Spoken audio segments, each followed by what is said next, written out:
Wiriwe hoteza amatwi BBC gahuza miryango aho uri hose ku isi kaze kuri radio kuri bbcgahuza.com no ku mirongo migufi ya shortwave.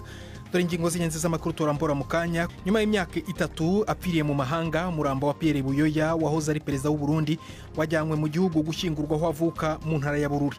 Mu Burundi nyuma y'amezi 6 icyo gihugu gifunze imipaka gihana n'u Rwanda, abanyagihugu baturiye umupaka wa Ruhwa u Burundi busangiye n'u Rwanda barasaba leta y'u Burundi yuko yakumvikana n'u Rwanda bakongera gufungura urujya n'uruza kuri uwo mupaka. Haya masaha haraba hari abantu benshi urujya n'uruza rw'abatanzania, abarundi, abaganda, bose abakenya wasanga byo ariko urujya n'uruza ngaha. Saba ko leta yorabika twugurira umupaka ingenzi zikonga zigatambuka tukaraba ibyo twahora dukora ko twongera tugakora. Mu Rwanda imibare y'agateganyo ya komisiyo y'amatora iragaragaza ko ishyaka rya FPR nayo byishyize hamwe aribo bari imbere cyane mu majwi haba ku mwanya wa perezida Paul Kagame ndetse n'abadepite bari ku rutonde rwabo. Mu Rwanda umukandida wigenga Philippe Mpayimana yatangaje ko yatunguwe n'ubuke bw'amajwi yagize mu matora rusange, avuga ko nubwo atari yiteze gutsinda ngo amajwi y'agateganyo yatanzwe na komisiyo ari hasi yayo yari yiteze. Yaranunguye twateganyaga kugira menshi birenze ku buryo ari nayo mpamvu nyine tuba tugomba gutegereza neza no gutekereza kugira ngo dusobanukirwe icyo biba bisobanutse mu byo abaturage baba bifuza ko tubakorera ushingiye nyine kuri ayo matora abarangiye.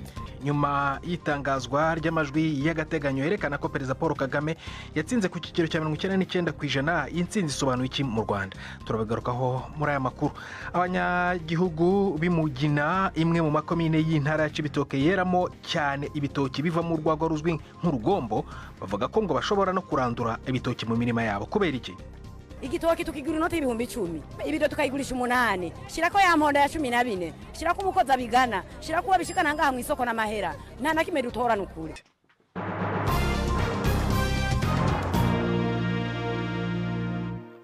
Ikaze ku makuru arambuye. Duhera mu Rwanda haherutse gusozwa amatora ya perezida n'abadepite. Amajwi y'agateganyo yatangajwe na komisiyo y'amatora yerekana ko perezida Paul Kagame n'ishyaka riri ku butegetsi rya FPR bayatsinze ku buryo budatunguranye ku rugero rwa 99% ku mwanya w'umukuru w'igihugu. Abanenga uburyo amatora yagenze bavuga ko nta guhiganwa gufatika kwabayeho, ariko abashima bemeza ko bigaragaza amahitamo y'abanyarwanda kandi bagashima amatora yakozwe mwituze. Twashatse kumenya icyo intsinzi ya perezida Paul Kagame izemezwa ku mugaragaro ku buryo butasubizwaho ku itariki 27 z'uko kwezi isobanuye. Mvugana na Joseph Sebarenzi wahoze ari umukuru w'inteko ishinga amategeko mu Rwanda, ubu yigisha ibijyanye no gukemura amakimbirane muri Leta Zunze Ubumwe za Amerika. Yatangiye ambwira ko ibi by'intsinzi iremeye cyane atari byavoma mu Rwanda. N'igihe cya Habyarimana amatora yarameze kuri abantu bose bagomba kujya gutora, ibyavuye mu matora ugasanga ni mu majwi 90 n'ibindi byo hejuru. Nko muri 83 nivuga ko Habyarimana yagize amajwi 99 n'ibice 97, ngira ngo 88 yagize 99 n'ibice 98. Numvise ko nari amatora ngo ibyavuyemo ko perezida yatowe kuri 99 n'ibice 18. Urumva nicyo kimwe ku buryo rero mu Rwanda urumva naho bidutera impungenge cyane ko twagiye tunyura mu bibazo bikomeye. Umuntu akibaza ngo ese bibaye nk'uko byagiye biba ahandi hantu hari abayobozi bafite imbaraga z'umurengera nko muri Iraq igihe cya Saddam Hussein, muri Congo igihe cya Mobutu, muri Uganda igihe cya Idi Amin, ibintu nk'ibyo ugasanga rero biteye impungenge ibyagezweho n'ubutegetsi buriho bigakomeza aho kugira ngo bisenyuke iyo umuyobozi avuyeho. Ariko nk'abari mu Rwanda cyane ndetse na komisiyo y'amatora, komisiyo ivuga ko yigenga kandi ko abasabye kupiganwa muri aya matora bemerewe kubujuje ibyangombwa, ubutegetsi bushyirwaho n'abaturage kandi bugakorwa mu mudendezo ndetse no mu mutekano. Yewe nk'urugero nabwohaga no mu gihe cya Habyarimana nta na rimwe mu matora higeze haba imvururu. Amatora yabaga mu mahoro, ukabona ndetse abantu bajya gutora berekana ko banezerewe, kimwe no kwa bibonye ejo bundi mu gihe cy'amatora ya Kagame y'ejo bundi cyangwa se n'aya mbere. Nta rugomo ruba muri ayo matora, ndetse bamwe bakabyina. Ikibabaza gusa nuko abanyarwanda ibyo berekana hanze atari byo biba biri mu mitima yabo. Ni naho usanga nyine bagira gutya bagahinduka bakavamwo ubugome bukomeye bagahemukira bagenzi babo utigeze ubitekereza. Ni ukuvuga ngo abanyarwanda baba muri kinamico ntabwo abantu bakwiriye kubifata gutyo gusa, ahubwo abantu bakwiriye kwibaza bakavuga bati ese ubu turava he turajya he. amahanga akunze kunenga avuga ko mu Rwanda ibintu byateye imbere bimeze neza cyane cyane nk'ibikorwa remezo, ariko ko hakigaragara ibikorwa bifatwa nk'ubutegetsi bw'igitugu, bagakangisha inkunga baha u Rwanda, ariko mu Rwanda bakavuga ko nta kintu na kimwe gishobora guhagarika iterambere ry'u Rwanda cyangwa se uko ubuyobozi bushyirwaho n'abaturage n'uko inzego z'u Rwanda ziyoborwa. Nta kugongana bishobora kubaho hagati y'ukuntu amahanga ashyigikira u Rwanda cyane cyane mu bihugu nka Leta Zunze Ubumwe za Amerika, mu Bwongereza, bishobora kugira ingaruka ki ku iterambere u Rwanda rugezeho n'ibyo ruteganya kugeraho? Ngira ngo abanyamahanga burya icyo bareba cyane ni inyungu z'ibihugu byabo. Igihe ubutegetsi buriho butabangamiye inyungu zabo ntabwo bakunze kwita kuri ibyo bindi cyane. Kandi burya buzariho mu Rwanda koko hari ibintu byinshi byagezweho byiza, ibintu by'iterambere bishimishije, biba bikwiriye gukomeza. Ibyo rero abanyamahanga iyo bibona nyine birabashimisha, kandi abanyarwanda bikwiye kudushimisha ko ibintu biba byagezweho, kuko burya mu Rwanda ngira ngo dictature ya Kagame aho itandukanira n'izindi ni uko usanga abantu baniganwa amagambo, ariko ugasanga hari imihanda imeze neza, ugasanga hari amavuriro, ugasanga hari amashuri, ugasanga mbega ubukungu buragenda butera intambwe. Ariko burya ibyo by'ubukungu biba bimeze neza ntabwo biramba iyo mu rwego rwa politike hatariho inzego zikomeye, hatariho sisiteme zikomeye zituma haramutse haje krize izo nzego zihagarara neza. Ntekereza ko bisaba ko Perezida Kagame ubwo afite imyaka 5 iri imbere akwiriye gutekereza cyane ku Rwanda rw'ejo, kugira ngo bazagire amahoro, bazagire inzego nyine zibaha amahoro arambye atari igihe gitoya. Joseph Sebarenzi. Mu Rwanda imibare itangazwa na komisiyo y'amatora y'agateganyo igaragaza ko ishyaka rya FPR nayo byishyize hamwe ko ari bo bari imbere cyane mu majwi, haba ku mukandida Paul Kagame bamamaje ndetse n'abadepite bari ku rutonde rwabo. Kuri iyi nshuro ya kabiri itangaje imibare y'agateganyo, Paul Kagame yazamutse mu mubare w'amajwi ugereranyije nayo yari yatangajwe mbere, mu gihe abo bari bahanganye bo amajwi yabo yagabanutseho. Ishyaka FPR kandi kimwe nayo bari kumwe banazamutse mu mubare w'abadepite, naho PL na PSD ndetse na Green Party bo imibare yabo iragabanuka ugereranyije n'umubare bari bafite mu nteko. Inkuru ya Jean Claude Mwambutsi, Kigali. Mu muhango mugufi wanyuze kuri televiziyo y'igihugu, umuyobozi wa komisiyo y'amatora Madame Oda Gasinzigwa yatangaje amazina y'abadepite 27 yarasigaye ngo inteko y'abadepite 80 be yuzuye. Aba nabatorewe mu byiciro byihariye, icy'abagore kigizwe n'abadepite 24, babiri bahagarariye urubyiruko n'umwe watowe ngo hagararire ababana ubumuga. Aba badepite bahagarariye abagore batorwa mu rwego rw'intara bakomokamo. Intara igatanga abadepite hashingiwe ku mubare w'abaturage bayo. Intara y'Amajyaruguru, iy'Uburasirazuba n'iy'Uburengerazuba zitanga abadepite 6 kuri buri ntara. Iy'Amajyaruguru igatanga 4, naho 2 basigaye bagatorwa mu mujyi wa Kigali. Komisiyo y'amatora yanatangaje kandi ku nshuro ya kabiri amajwi yavuze ko ari ay'agateganyo mu matora y'umukuru w'igihugu n'ay'abadepite batowe mu buryo bwa rusange. Paul Kagame wa FPR yazamutse mu majwi kuko yavuye kuri 99.15% akagera kuri 99.18%. Amajwi ya Frank Habineza wa Green Party yo yamanutse kuko yavuye kuri 0.53% akagera kuri 0.50%, mu gihe Philippe Mpayimana we yagumye kuri 0.32%. Izi mpinduka zagaragaye kandi no mu bazaba bagize inteko ishinga amategeko FPR ndetse n'amashyaka matoya yisunze bazamuka mu mubare w'amajwi agera kuri 68.83% avuye kuri 62.6%. Imyanya y'ishyaka PL yo yagabanutse igera ku 8.6% ivuye ku 10.97%.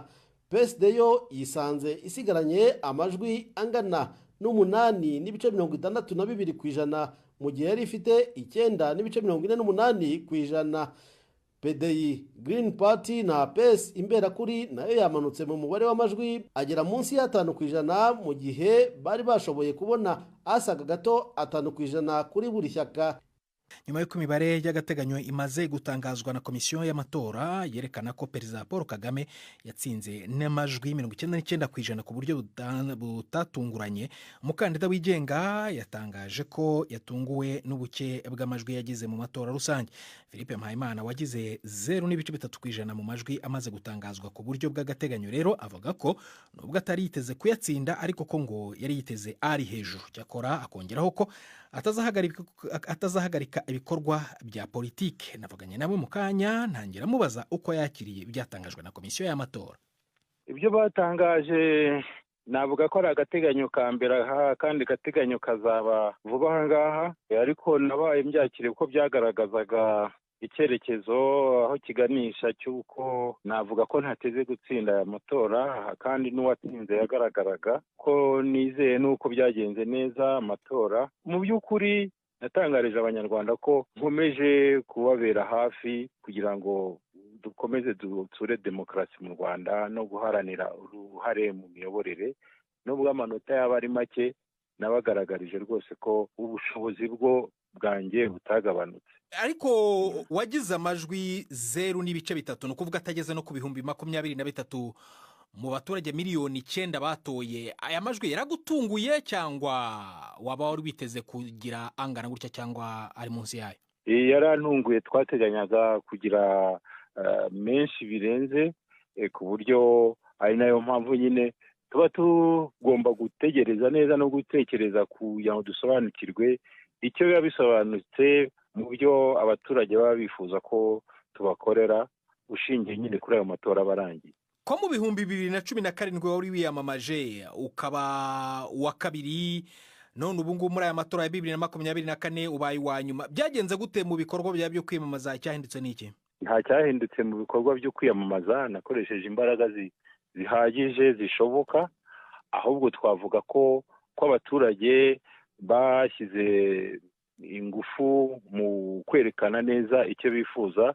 Nibyo byatumye nyine uriya mwanya ariwo nagize. Umuntu yavuga yenda ko atari Mpayimana Philippe, ahubwo ni umukandida wigenga urushijeho, mbese navuga ko kutagira agaciro gakomeye. Ariko ibyo navuga ko tugiye gukomeza kubisesengura nyuma nyine yuko bazatangaza agateganyo keruye. Bazatangaza agateganyo keruye, ariko mu kanya nawe wari umaze kwemera ko intsinzi ari ya perezida Kagame. Ariko nk'iyo ugize amajwi nk'aya ngaya bwana Mpayimana ari muri 0, ntabwo ibintu byo kwiyamamaza umuntu avuze ko ari nk'ibintu byo kwikirigita ugaseka yaba arengereye? Nagira ngo nyine mbabwire ko nta kintu dukwiye kuvuga amajwi yeruye ataratangazwa. Haracyashoboka guhinduka kuko hatangajwe kuri miliyoni 7, hagombaga gutora miliyoni 9. Urumva rero mu minsi 3 iri imbere hazaba indi mibare ya nyayo, mureke tuzaba ariyo dushingiraho tugira icyo tuvugaho. Ku buryo ugifite icyizere cy'uko nibamara gutangaza imibare ya nyuma ushobora gutsinda amatora ukaba perezida? Oya, ntabwo nigeze vuga ko natsinda amatora, ariko bizaduha indi shusho tuzashingiraho tugira icyo dutangariza abanyarwanda. Uzakomeza kuba muri politike cyangwa uzakora ibindi nyuma yo gutsindwa aya matora? Nk'uko bisanzwe nzakomeza gutanga uruhare ku rwego rwanjye nk'umuturage uhora yiteguye gufasha ubuyobozi buriho n'abaturage kugira ngo nyine demokarasi itazigera isubira inyuma. Ni ukuvuga ko nkomeza kuba umunyapolitike wigenga, ariko nkaba mfite indi mirimo yindi ishinzwe itari ya politike, ari nayo nzaha umwanya w'ibanze. Kuva muri 2021 ndi impuguke mu bijyanye n'uruhare rw'abaturage muri Minisiteri y'Ubumwe bw'Abanyarwanda. Ku ruhare rero nzakomeza kurutsura atari uguharanira umwanya runaka, ahubwo ari ukuzuza inshingano z'akazi nshinzwe nk'umukozi wa leta. Mu Burundi, nyuma y'amezi 6 leta y'u Burundi ifunze imipaka u Burundi busangiye n'u Rwanda, bamwe mu banyagihugu baba mu turere twegereye umupaka w'u Rwanda wa Ruhwa ku ruhande rw'intara ya Cibitoki bavuga yuko bugarijwe n'ubukene. Bemeza ko imirimo y'ubucuruzi bakoraga muri ako karere yahagaze kubera yuko ababaguriraga bari abanyamahanga baca kuri uwo mupaka, ubu rero bakaba batakyemererwa kuhaca. Aba banyagihugu basaba leta y'u Burundi n'iy'u Rwanda kuganira kugira ngo icyatumye imipaka ifungwa gishakirwe umuti. Mugenzi wacu Gildas Yihundimundu yaduteguriye inkuru. yogaye kugandara gusa ubwo karasekeye usanze hari VIP hahindutse ishamba je nari meze neza nadandaza inyama n'utundi uyu numwe mu banyagihugu nasanze bicaye ku mupaka wa Ruhwa utandukanye Burundi n'u Rwanda ku ruhande rwa komine Rugombo intara ya Cibitoki.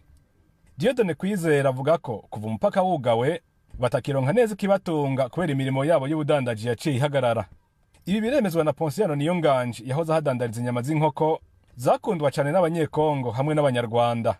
Ubukene bwariyongereye cyane tukironka abazangenzi niyo noyibaga nta n'umuntu yoyijya inzarira twishe nyene mugo turaja kurima turaca ingero nyene tweje inkoko narangura inkoko 5 buri munsi narangura inkoko 5 nashobora ku 50 ku munsi. Ushitse kuri uwo mupaka ubona inzu zitonze ku murongo impande y'ibarabara ivyasi vyarameze ijya nino zimwe imiryango n'amadirisha vyaravuyeko.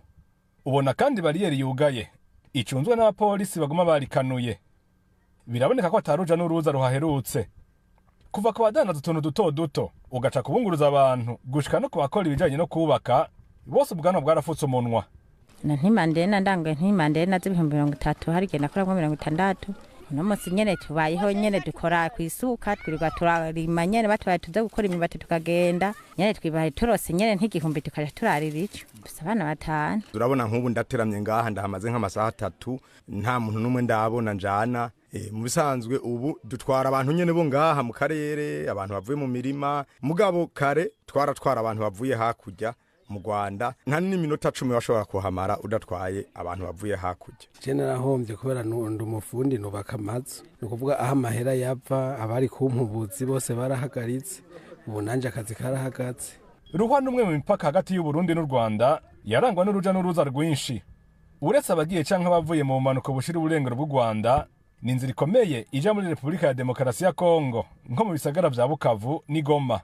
Buri munsi haca amajana n'amajana y'ingenzi. Eric aribuka kuko vyahora vyifashe. Haya masaha haraba hari abantu benshi uruja n'uruza rw'abatanzania abarundi abaganda bose abakenya wasanga byo ariko uruja n'uruza ngaha. Urabanza gufungura tukabakira neza kuko twari dufite hari akantu tubicirikamwo bakafata agacupa hama bakabona kwifatira inzira bigira. Hari kindi kidakunze kuvugwa ariko gihanze imiryango mu ntara ya Cibitoke. Abarundi n'abanyarwanda bari basanzwe bahana abageni. Ubu rero impande zompi ntizigishobora kuramukanya. Byashikana abanyarwanda bakaza bagukunda bwino mu Burundi abandi bakaja abarundi bakaja mu Rwanda nta kibazo na kimwe. Nk'umunyarwanda yari yabiriwe ino ashabaho gute? Ubu nyene abayeho nk'ubu ntaje mu gihugu cyabo ntabwo ntari bujeyo. N'umurundi ari mu Rwanda bumva ntari bushobore kuza mu Burundi wabo ngo aje kuramutsa. Bamwe mu bashiki bacu banduwe ubu twarusa nk'abahebanye nitubonana nko nkaje mfiseyo nk'abishwangana nka 3 kuva bugara sino kugira ngo bungara hari cyo nahari tubuye twice turindira igihe kumburi abajejwe igihugu bazobitunganya nye twice turindiri. Aba banyagihugu bifuza gutezurirwa saba ko leta yorabika twugurira umupaka ingenzi zikonga zigatambuka tukaraba ivyo twahora dukora ko twongera tugakora twangene twokongera tukiteza imbere. Amezi 6 araheze kuva Burundi bwugaye imipaka busangiye n'u Rwanda bugwagiriza gushigikira umuharire Tabara ukunda kugaba ibitero ku butaka bwabwo no guhindara abashatse guhirika ubutegetsi muri 2015 ariko rwo rurabihakana. Mu kiganiro abashikiranganje bagiranye n'abamenyesha makuru kwigenekerezo rya 28 ukwezi kwa 5 umwaka umushikiranganje imigenderanire Albert Shingiro yaravuze ibikenewe kugira impaka yugururwe. N'ubu rero turahindeye ko baduha abantu bashatse ku butegetsi mu 2015 tukibaza yuko nabo baduha uno munsi ku munota ukurikirana turatwugurura izo mbibe. Umuryango wa Afrika y'ubuseruko uherutse gusaba ko impande zompi zoshira imbere ibiganiro. Bitekanijwe ko abashikiranganje imigenderanire b'u Rwanda n'u Burundi bazabonana mu kwezi kw'icumi uwo mwaka kugira bahanahane ivyiyumviro muri iyo ntumbero. Mu Burundi abanyagihugu b'Imugina imwe mu makomine y'intara Cibitoke yeramo cyane ibitoki bivamo urwagwa rwitwa urugombo baravuga ko bashobora kurandura ibitoki mu mirima yabo ngo kubera ko ntacyo biri kubamarira kinini. Basobanura ko iyo bashoye urugombo cyangwa umutobe warwo amakoperative y'abaranguzi abaha udufaranga tw'intica ntikize mu gihe ngo ubuzima bwo bubandanya buzimba cyangwa se buhenze. Muri iki gihe ibinyobwa bya Brarudi bikunda kubura bamwe mu banyagihugu basigaye rero bahitamo kwigurira urwagwa imwe mu mpamvu ziri gutuma igiciro cyarwo kinazamuka. Abaremyi bibaza ko amakoperative y'abaranguzi yunguka umurengera. Ni inkuru ya Gildas Yihundi Mpundu.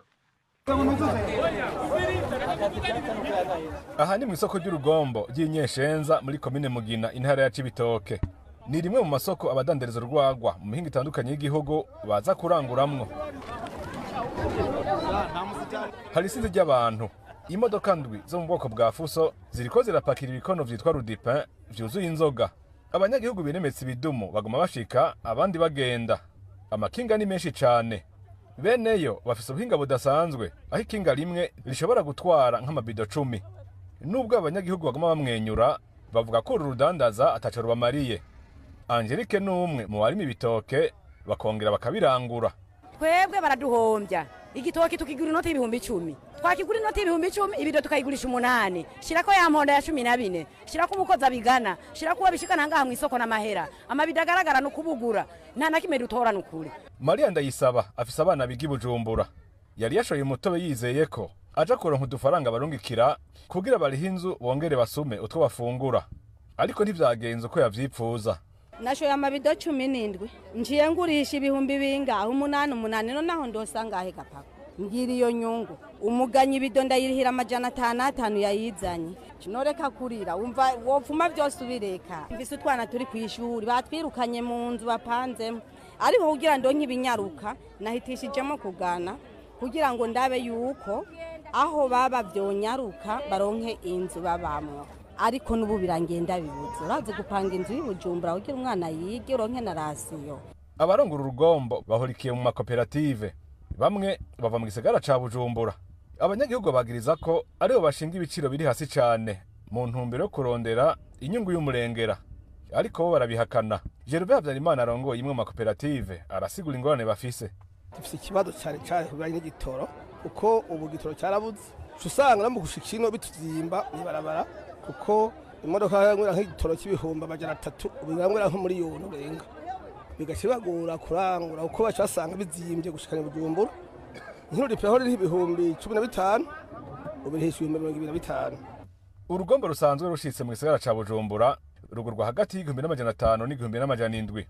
Isongo igurwa hagati y'ibihumbi 2500 n'ibihumbi 3. Icupa ry'inzoga bita kuki rirashikana 8,000. Ibi biciro siko byari vyifashe mu mezi aheze. Uretse ubukene bw'igitoro, izindi mumvo zatumye biduga. N'ubukene bw'ibinyobwa vyishira hamwe Brarudi bwatumye bamwe bahungira mu binyobwa kavukire. Elias Hatungimana na Jean Paul nabasanze bariko bihereza urugombo muri zone Buyenzi mu gisagara ca Bujumbura. Inzoga za Brarudi ni nk'ubu novuga nyene zirabura ni nk'ubu nta ziriho neza. Ntubona na sonza harakagwa nacukangira nabi ndakamenyereye. Furanga twaramaze kuyamenyera 15 n'ibisanzwe turayabahanye. Ndahera kukagwa nkarigura nk'amacupa nk'abiri. Tufata Brarudi Primus ime amahitayira ejo. Buramatari w'intara ya Cibitoke Colonel de Police Kareme Bizoza amenyesha ko bagenda biga bukebuke ingene bokosora kugira umurimyi w'ibitoke amererwe neza gusumba. Nk'akarorero karengo hari koperative imwe gusa yari yiharije isoko ryo kurangura urugombo, ariko ubu ngo baretse izindi zirinjiramwo kugira habe guhiganwa. Uwahoze ari umukuru w'igihugu cy'u Burundi Pierre Buyoya yakoze urugendo rwe rwa nyuma rwo gutaha mu gihugu cy'amavuko nubwo atakiri muzima. Umurambo we watahanywe uyu munsi kugira ngo azashyingurwe aho avuka mu Rutovu mu ntara ya Bururi. Hari hashize imyaka irenga 3 apfiriye mu Bufaransa aho yari yajyanywe byihuta kuvurwa.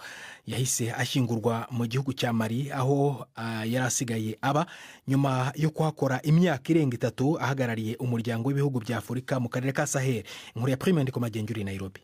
Rubaye urugendo rwa nyuma rw'umwe mu bagize nyinshi mu buzima bw'igihugu cy'u Burundi. Urubanza rwo kumushingura muri indwi ruzoba urw'umuryango wiwe gusa, nta teka ry'igihugu Buyoya azohabwa na leta y'igihugu yategetse inshuro zibiri. Bimwe mu vyakozwe ku butegetsi bwiwe n'ubu biracari mu biranga igihugu nk'amasezerano n'ibendera vy'ubumwe bw'abarundi n'amasezerano y'amahoro yarusha yo mu 2000 yafashije kurangiza imyaka y'indyane mu Burundi. Ariko iragi ryiwe ntiribonwa kumwe. Kabiri kose yafashe ubutegetsi yabufashe ku nguvu za gisirikare, ariko kandi hompi abuvako mu mahoro. Ariko urupfu rw'uwamusubiriye ubwa mbere Melchior Ndadaye nirwo rutumye adatahana iteka ry'igihugu. Yapfuye haheze amezi 2 aciriwe umunyororo w'ubuzima bwose ku ruhara yoba yaragize mu rupfu rw'uwo yamusubiriye. ico gihano ni nayo mpamvu umukuru w'igihugu Evariste Ndayishimiye yatanze mu gusigura igituma leta atana kimwe yakoze canke izokora mu kumusezera. Hari mu mpera y'ukwezi kwa 12 mu 2020 Pierre Buyoya haheze indwi zibiri apfuye. Amategeko agenga igihugu burya aratomoye. None murigira mubona ufunzwe aja gutora. Mwebwe ntimuzi gutandukanya uwamaze gukubitwa intahe mu gahanga n'utarakubitwa intahe mu gahanga, ntimuzi kubatandukanya. None ntimwumva yuko abafunzwe. None leta hari responsibility sigari mufiseko. Abasigaye umuryango we jewe waratumye umuntu aza kumbaza ngo mbega ngo none ngo umuntu azoronka uburenganzira bwo guhambwa mu gihugu ciwe. Nace ndamwishura nti umurundi wese arafise uburenganzira bwo guhambwa aho ibisekuru vyiwe biri, kandi birabanezereza, kandi ntibababajwe n'uko leta atacizokora. Uyo yariko yapfuye atarengutse imbere ya sentare ngo yumvirizwe yongere yisigure ku rubanza. Yagumye avuga yuko rwatewe n'imvo za politike, rwagaruwe inyuma y'imyaka irenga 25 inyuma yaho aneguriye ikiringo ca gatatu c'umuhisi President Pierre Nkurunziza. Ubundi Buyoya yavuga yuko iyarusha bari bumvikanye ku rupfu Rwanda Day rwari kwigwa n'umugwi w'igihugu ujejwe kumenya ukuri ku mabi yashikiye Burundi kuva ku muzo w'abakoroni mu mpera y'ikinjana ca 19. Uko muganduka ko bwa nyuma bitegekanijwe mu mpera z'indwi nyene. Reka mijambo Ive Bucyana mu mikino. Mwireho neza makuru y'imikino ndayahera mu mpira w'amaguru. Ibiganiro bya Everton n'itsinda rya Friedkin kubijyanye no kugura iyi kipe byahagaritswe nyuma yuko impande zombi zindaniwe kumvikana. Itsinda rya Friedkin naryo rifite ikipe ya AS Roma yo muri shampiyona y'Ubutaliyani ryari ryumvikanye amasezerano yo kugura iyi kipe yo muri shampiyona y'Ubwongereza mu kwezi kwa gatandatu. Hagati aho ikipe ya Manchester United yasinyishije myugariro w'Ubufaransa Leny Yoro wakiniraga ikipe ya Lille ku gaciro kasaga miliyoni 52 z'amapaundi hamwe na miliyoni zisaga 6 z'inyongera zizatangwa nyuma. Uyu myugariro w'imyaka 18 yasinye amasezerano y'imyaka 5 muri United ashobora kongerwaho umwaka umwe. Ukuza kwa Yoro gukurikira undi mukinnyi United iherutse gusinyisha, uyu ni witwa Joshua Zirkzee w'imyaka 23 yaguzwe miliyoni zisaga 36 z'amapaundi avuye mu ikipe y'Ubutaliyani ya Bologna. Ni mu gihe uwari umukinnyi wa Manchester United Mason Greenwood we yerekeje mu ikipe ya Olympique de Marseille mu gihugu cy'Ubufaransa aho yasinye amasezerano azageza muri 2029 kuri miliyoni zisaga 26 z'amapaundi. Ikipe ya AC Milan yo yasinyishije umukinnyi ukomoka muri Espagne Alvaro Morata rutahizamu w'imyaka 31 wa Atletico Madrid ku masezerano y'imyaka 4 ashobora no kongerwaho undi mwaka. Nsoreze muri tennis, Rafael Nadal akomeje kwitegura bikaze imikino Olympique. Ejo yatsinze umwongereza Cameron Norrie mu cyiciro cya kabiri cy'irushanwa rya Swede Open, abona itike ya 1/4 aho azakina n'umunya-Argentine Mariano Navone. Uyu munya-Espagne yahisemo kudakina irushanwa rya Wimbledon kugira ngo yitegure imikino ya Olympique izabera i Paris ikazatangira kuwa 5 w'icyumweru gitaha. Biteganyijwe ko azakina irushanwa rihuza umukinnyi umwe ku giti cye ndetse n'irya babiri aho azaba ari kumwe na Carlos Alcaraz uherutse kwegukana irushanwa rya Wimbledon. Aha ni naho nsoreje amakuru y'imikino n'abateguriye. Gendi Ive Bucyana.